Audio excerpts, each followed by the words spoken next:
Well, hello and welcome to the Owatonna Today Show, your community connection since 1991. Thanks so much for joining us today. This is a Friday. The September 15th Friday of 2017. I'm Pete Connor, your host, with a great informative show today. We're going to have with us first Mark Blando, who is our newly minted Director of Library Services for the City of Owatonna. And he will be followed by Sue Schroeder and Mike Jensen, who will be reporting on 2017 CulturFest. So some great shows for you to take in today. As always on Friday, we like to take some time to highlight our sponsors. Our premier sponsors, the City of Owatonna and Owatonna Public Utilities. Our primary sponsors, Amy Swain Hearing Centers, Fairway Foods, Little Theater of Owatonna, and Owatonna Foundation.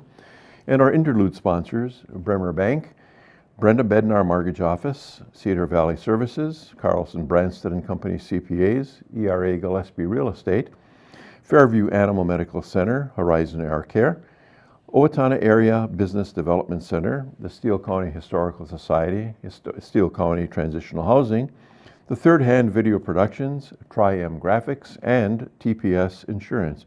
And we hope that you support these wonderful Owatonna businesses that support us. If it wasn't for them, we would not be able to bring you the quality programming that we do. And if you know of someone, or if you are a business that would like to consider sponsorship, why don't you let us know of that? Give Leanne, our producer, a call at 390-5751. And now we'll take a bit of time for some commercial messages, sponsor messages, and they'll be right back with Mark. So please stay with us. Hi, I'm Brenda with the Mortgage Office of Brenda Bednar, aligned with American Mortgage and Equity Consultants, where closings feel right from the beginning. I'm a proud supporter of the Owatonna Today Show.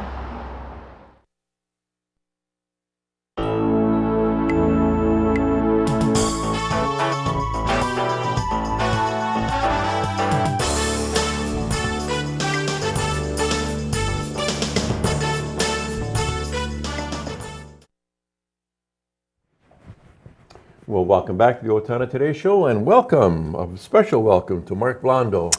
Good to be here, Pete. Yes. Yeah, great to have you. Thank Library you. Service Public, or Director of Public Yes. Library Yes. Services, or however it's termed. All You've of the got a above. title, All of you the know, above. a job Yes. description. It's even on my name tag. Yeah, it is. Yes. Yeah. Good to have you here to find out more about you and about what your thoughts are going forward with respect to the library. Perfect. And so, why don't you tell us a little bit about who Mark is? First of all, it's so good to be here. Owatonna has been very welcoming to me and my family. The library staff has been wonderful. So just a little background. I have a library degree from the University of South Carolina, so I kind of know what I'm doing a little bit. Worked in libraries for over 15 years. Anywhere from reference librarian to director to all of the in-betweens. So I'm married, and my wife Lydia. I feel like I'm on Wheel of Fortune. Beautiful wife Lydia, my son Joseph, and my daughter Harper. Other than libraries, my family is the most important thing. So, and the community's been very welcoming to them also. But I'm just so glad to be here. And you came from St. James. St. James. Gig, yeah. Yep, in St. James in the Wild West of Minnesota, where I was the library director there of a county system. So.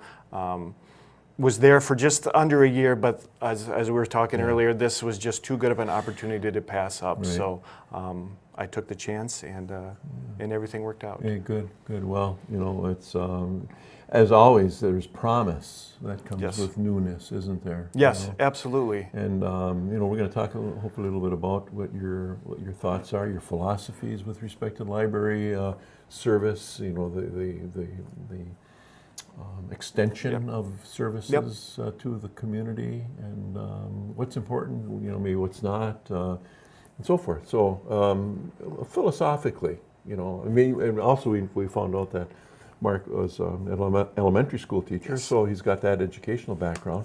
But with respect to your philosophy as a librarian and as a director, what's important to you? I'm going to get on my soapbox a little here because I love to preach libraries. I think the library is one of the most fundamental and most democratic institutions there are. Above our door at the Owatonna Library is free to all. That's kind of where I am. I think that we serve everybody, no matter size, shape, color. It does not matter. That's what I love about libraries. We welcome all. That's the cornerstone of everything. Where we go beyond there, I view a library as a community center. You know, of course we have books, of course we have DVDs and CDs and magazines. That's you know, we will always have those things, but where I view libraries going is a place where, and we're already doing this, a place where organizations can come and use our beautiful Gainey room to meet. We can come and watch a movie. You can come and listen to a talk. We are so much more than bricks and mortar. We are really, and this is me on my soapbox again, the heart of the community, I believe. And it's great to have that downtown location where we can be there at the forefront and have such an amazing building also that just adds to the beauty and the grandeur of the library. So we can't do everything for everyone, but boy, we sure try. Yeah. Excellent. You know, as you were talking, I was thinking to myself, extension. You are really an extension to so many other organizations in Absolutely. town. And as a teacher, the library is an extension of our public school system. Absolutely. I mean, you have the summer slide when kids are off of school, and sometimes they may not do any reading or anything like that. I mean, our children's services do such a wonderful job. I came in at the very end of our summer reading program, but looking back and seeing what they did through the summer, it really is such a benefit to those kids and their family that we put the emphasis on. Just because it's summer doesn't mean you're free from reading or anything like that. So we do a great job of keeping those kids engaged with learning and with reading. After school programming, we have some great programs for story time. We have a STEM program also. So we, as far as the children go, we really do a great job of keeping them engaged. Right. And I know there are plenty of adult things that happen too. You know, we talk about book, so book club of poetry group. We have movies, films that educational and entertaining, I suppose, as well. And so it's really a hub, as you say. It absolutely is. And adult programming is a specific passion of mine. That's something that I love. I love to bring in music groups or authors or just some informational. We were just talking earlier today about the cheese man who comes and informs people about cheese. I mean, when you think of adult programming, it really can cover the gamut. So that's a real passion of mine and something I really look to develop here at the library. Which is to say that learning never stops. Lifelong learning. Yeah, absolutely. Yeah. There's this tension, it seems like, at any rate, or has been, maybe it's not so much anymore, between print and non-print materials, the computer versus, books. Yes. How do you see all of that happening? The book will never go away. The printed book will never go away. In fact, if you look at numbers now, there was a time there where ebooks were exploding and popular, and they're still very popular, and I'm still a very big proponent of ebooks. Not everybody is into the paper book. Traveling wise or otherwise, it's just more convenient to read it on a device. But the print book is never going away. In fact, it's becoming more popular almost than ebooks. What I love about libraries is that they don't fight changes, they embrace changes, and they modify the changes to best serve our patrons. So there'll always be a place for both. There's pros there's no cons against reading a book. So it's just another example of a library being flexible and embracing change. Where do you see, and this would come under the heading of trending things, where do you see the threats to public libraries at any rate, specifically Owatonna perhaps, or, but in a wider environment? I think one of the biggest threats is just being lethargic and being passé about changes, both, demographically, socially. We really have to do a good job of going out to all segments of the community and engaging them. If we don't, then we could lose those people. We could not make them, lifelong library users. So we really have to be proactive in engaging the community and not letting, certain segments of the population slip between the cracks, because we serve everybody. Yeah. The building is the building, and that's where we go. What about extending library services? We have the satellite in Blooming, Yes, in Blooming yep, Prairie. yep. What about other, in the old days, kind of old days, we used to have what was called the Selco Bookmobile. Oh, yes, yes. That I don't think is around anymore. No, that's but, no longer with us. What are what are your feelings about bringing the library to places? Sure, we're already doing a little bit of that with a book-to-go program where we take books out to homebound. Okay. We take books out to preschools so that they have materials to use. So we are doing some of that.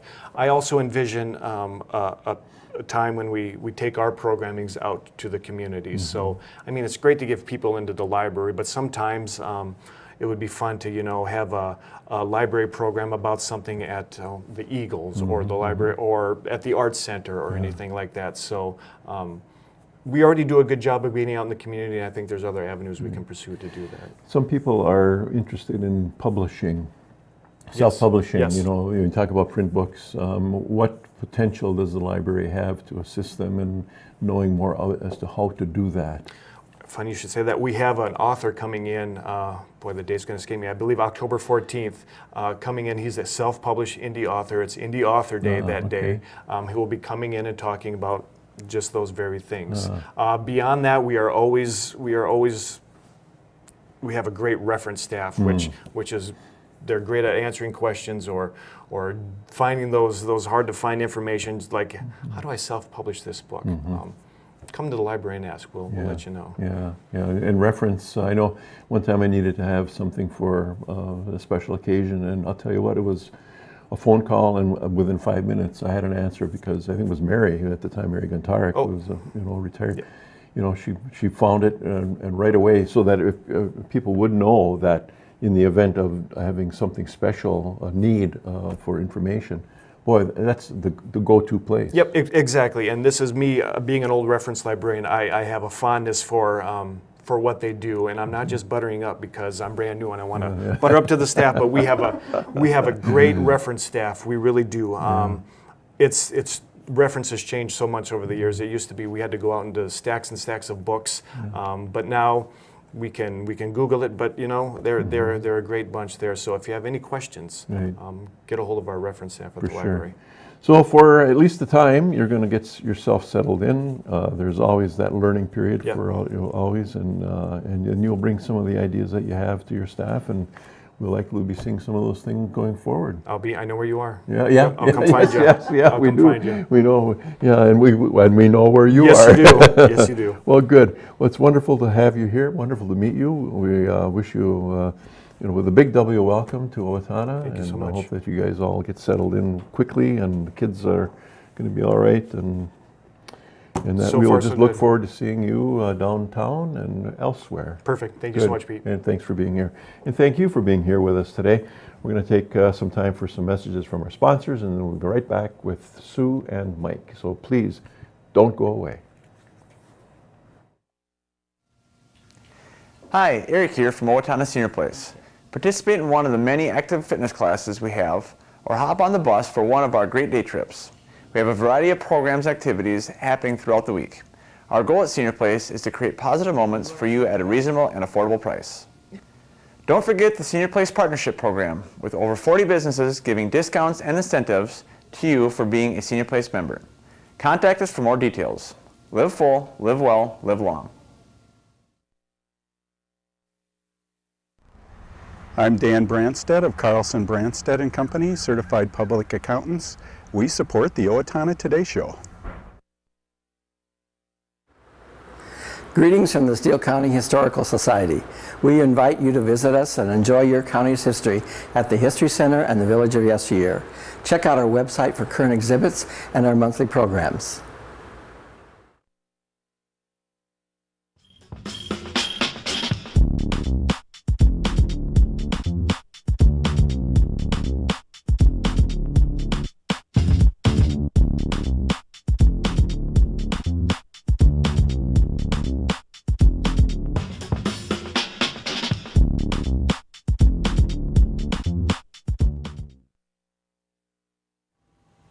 Hello, my name is Katie Marshall. A year ago, my family and I became homeless. We were scared and alone. Today, with the help of Steele County Transitional Housing and generous donors like you, my family and I are safely housed. I am working, going to college, paying my rent on time. My children have a warm bed to sleep in every night. My family and I are so grateful for this second chance. Please help others in need by donating to transitional housing today. Everyone deserves a safe place to live.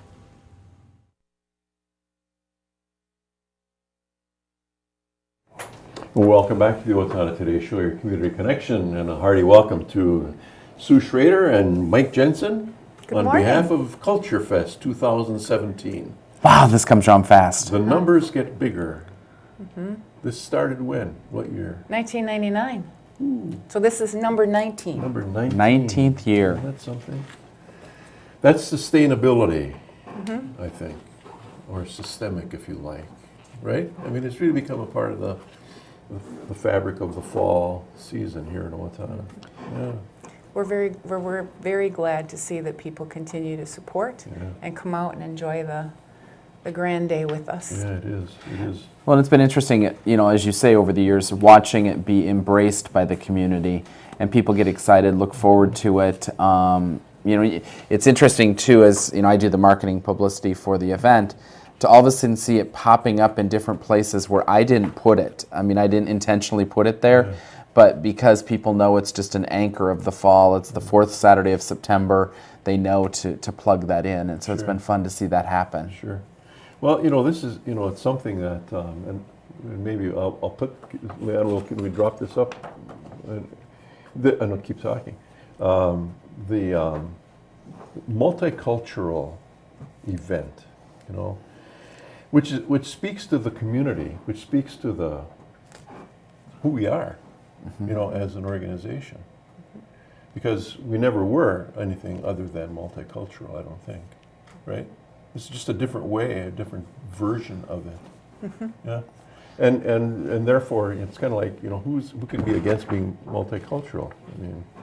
Well, and I think part of what we want to make sure people understand is it's each of us bringing our heritage to the festival to celebrate that. You know, for me, for example, I'm bringing my Irish, German, and Norwegian heritage. I'm celebrating the things that are a part of my heritage that I've been a part of. I think for Sue, it's German and then there's a bunch. There's a bunch. And I look so forward to the festival because I get to learn not only about my own, but about cultures from all around the world. And about our neighbors that live just down the street, or our kids go to school together, and it's you know, in a way, it kind of forces, because we normally wouldn't ask the question. I mean, it's almost kind of like, I'm not going to walk up to that person and say, well, where do you come from? You know, because somehow we're not supposed to do that. But when you're in this kind of an environment, you're now encouraged. Exposed. Yeah, we are encouraged to do that. Exactly. You know? Well, and largely in part, and I should have brought the passports, I missed those today. We actually have physical passports for all of the children that come to the festival. Most of them in Owatonna or the surrounding communities will actually get one in school. They bring that to the festival, and it encourages them to go around, 30 passport stations? 34 this year. 34 passport stations, the most we've ever had, I think.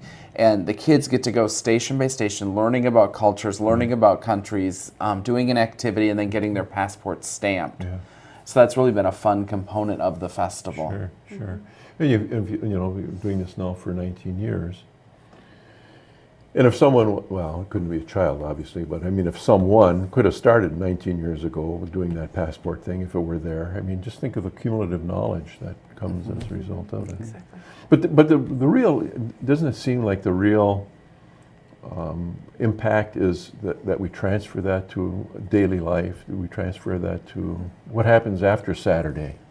What would, you know, Sunday, you know? Well, and probably one of the most powerful components to the festival is the opening ceremony.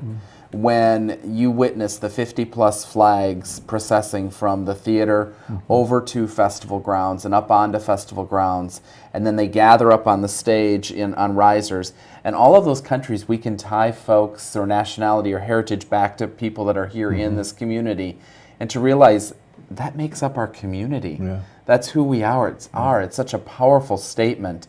And each year we're very fortunate to have someone lead the procession, and oftentimes it's maybe someone that has recently become a citizen, or the other thing that we look for are family members that maybe one of their family members is serving abroad and serving the U.S. military.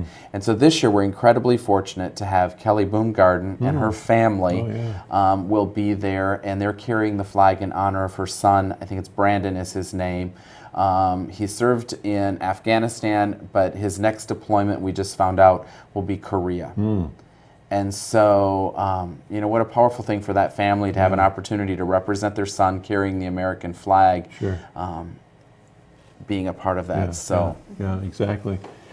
So other events that are, anything new, anything that's kind of in addition to the standard fare that we would think of? We work really hard each year to put a fresh look to the event so that people's experience when they come to see us is not a repetition of previous years, but it's fresh. So this year we've got some dynamite groups on main stage. We've got a breakdance group from the Twin Cities. They run by an acronym called, it looks like breakfast. And I've watched them perform, and they are something else, so that'll be great to see. We have a salsa band coming, which we've not had before, so a Cuban salsa group is going to be with us. We have a taiko drumming group. That's been a crowd favorite, and they're back with us. It's been a few years since we had a taiko drumming group, and this is a new group for us. And then we have a Native American group that's going to be with us to perform. Okay. The school kids over at Lincoln School this year, through the Southern Minnesota Arts Council, received a grant to bring an artist to spend the whole week before CulturFest with their students. There's going to be a concentration in the 5th grade for the students. He is an Indonesian artist and will bring an opportunity for kids to learn about the instruments, which are quite unique. There's a lot of percussion type and tonal kind of instruments that are a part of that experience. So Sue Bocock over at Lincoln and I worked together to put that together, and then they're going to perform right after opening ceremony. Another main stage event, we have an Ambassadors Award that we present each year to someone in the community who really is reaching out to build bridges and create positive relationships within the community, which is all part of the Diversity Network's mission. Maribel Palomo is the award winner this year for us for the Ambassador Award, and we are looking very forward to honoring her that day. Right, excellent. And how about food? We got food in the food Gotta court. ask you about food. We'll have Venezuelan food for the first time this year. We'll have Somali food, which is a favorite, and some Mexican food that is a variety of flavored drinks, and then entrees as well. Sure. We'll have the brats and chocolate chip cookies, caramel apples. We'll have a variety of food. So and pizza. We should be able to feed everyone who comes that day. Yeah, come with an appetite. Right. Absolutely. Yeah. One of the big changes this year, the areas that kind of expanded, and I don't know if it just happened or if it was really intentional or planned, you maybe speak to that, but our whole sports area and our area centered around sports this year has really exploded. And maybe talk a little bit about that, Sue. Sure. For years, I've been trying to get the Irish hurlers to come and show us their national sport of hurling. And so the Twin Cities Club is going to be with us all day, and they're going to have a couple of different scrimmages. Hurling is an interesting sport. There's a lot of contact with it, actually. Men and women play. Has a different name if you're a woman than if you're a guy. But you use a paddle and a ball, and they're going to show us how it's done. We're going to have curling, the Owatonna Curling Association. So we have the hurlers and the curlers this year. Curling is going to come in and show us, because they've got a method to do that without ice, how that game is played. We've got a group of Puerto Rican students who attend Riverland who are going to come, and baseball is a big sport in Puerto Rico. As our Providence, they're going to come and they're going to do a scrimmage that day. We hope maybe to have some cricket players. Japanese-style Shotokan karate is going to be with us. And then there's a group from Cassamanorville who have a great love of the Swedish sport of kub. And they're going to come in and play that. It's kind of a lawn game that they're going to play.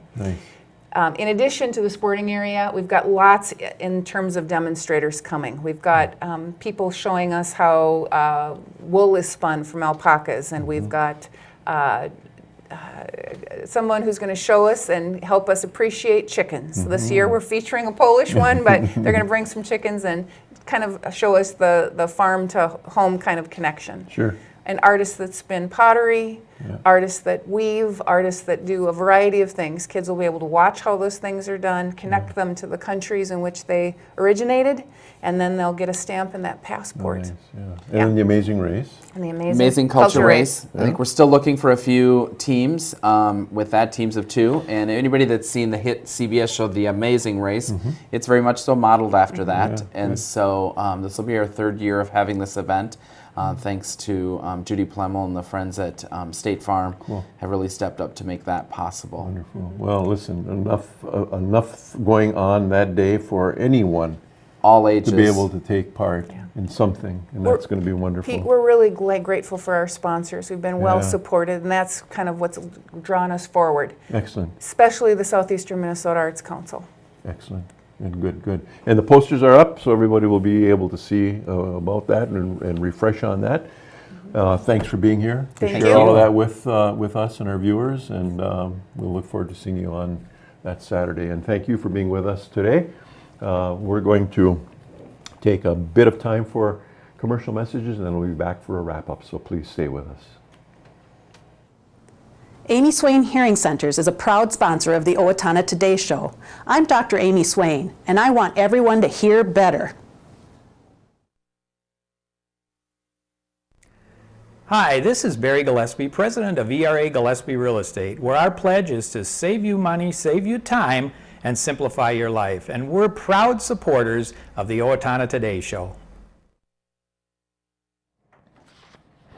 Well, welcome back to the Owatonna Today Show, your community connection. On Saturday, September 16th of 2017, the 5th annual fundraising event for the Children Remembered Orphanage Legacy Trust will be held on the State School Orphanage grounds at 540 West Hill Circle, Owatonna, from 2 to 5 p.m. Musical entertainment by folk musicians Curtis and Loretta, horse-drawn wagon rides around the grounds, hosted by historical characters, and mush-eating competition, including local celebrities, a prize for the winner, children's games, a scavenger hunt on the grounds, and a prize for that winner. Admittance to the event is $5 for adults, $3 for students, and is free to children under 5. Donations to the Legacy Trust are tax deductible. Join the fight for Alzheimer's First Survivor. We're going to be having the Walk to End Alzheimer's Sunday, September 17th at Mineral Springs. The honorary family, the honorary person is Jeanette Underwood from Owatonna, so you might want to take that one up. Courage Kenny Rehabilitation Institute, Owatonna Hospital, is offering a free program designed to help older adults manage falls and increase activity levels. A matter of balance, managing concerns about falls includes 8 two-hour sessions for a small group led by a trained facilitator. This class is especially helpful for those concerned about falls, interested in improving their balance, flexibility, and strength, and who are those who have fallen in the past who are restricted because of falling concerns. Classes are held Monday and Thursday each week for 4 weeks beginning September 18th from 10 a.m. to noon at Owatonna Hospital. More information can be gotten by contacting Greg Lenz at 507-977-2177, and that's going to do it for today. We'll say have a nice weekend. Come on back for Monday. We'll have another great show for you then. And thanks again for being with us today.